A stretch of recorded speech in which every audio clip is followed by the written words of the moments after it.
I would say that all three of them are generally sort of complications that can arise during, especially a sexual assault or following a sexual assault, as well as during the process of the sexual assault forensic examination or any medical examination. Let me start with re-traumatization first, because that is usually the first aspect that we need to address. Re-traumatization is where the victim now relives the experience.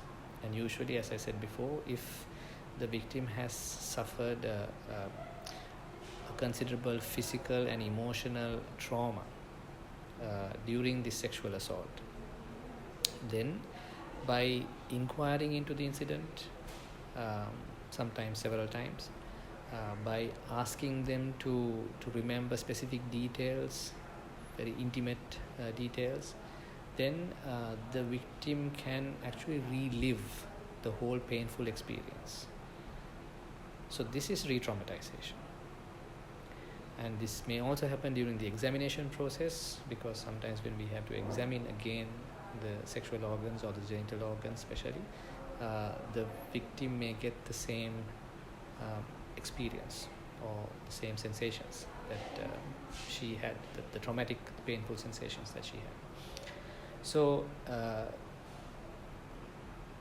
it is up to the doctor and also the healthcare staff to make sure that the victim is kept as comfortable as possible, and to make sure that this process of re-traumatization is minimized during this medical legal examination, because as I said before, it's very difficult to completely avoid re-traumatization, but there needs to be a balance between what we can ask, what we can examine, because the benefits of those questions and the examination might sometimes be quite important for the case.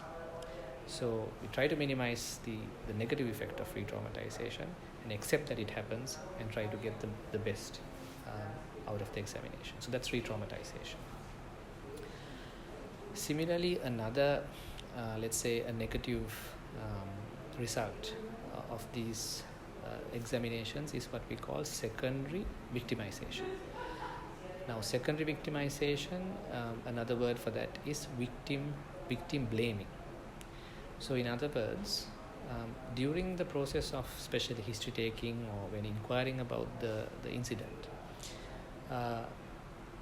sometimes the interviewer or the examiner may and or any other person there might spontaneously or instinctively react to some of the details that the victim is mentioning, and that may create an image within the victim that this incident was somehow her fault, and that is what we refer to as secondary victimization, where we are kind of putting the blame indirectly, unconsciously, on the victim herself. There is also a more long-term complication or a long-term negative effect, which is called re-victimization. Now, this is a bit different.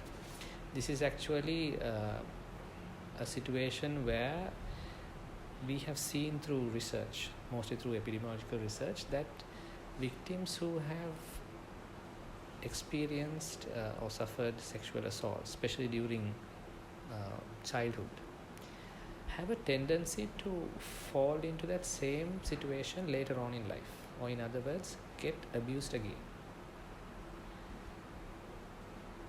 The exact reason why this happens is not quite clear. There are certain theories that maybe it is a situation where the victim loses her guard, so to speak, and therefore encounters or gets herself into similar situations again and again. So that is the process of re-victimization, and the only way that can be avoided is by identifying it early and then empowering that victim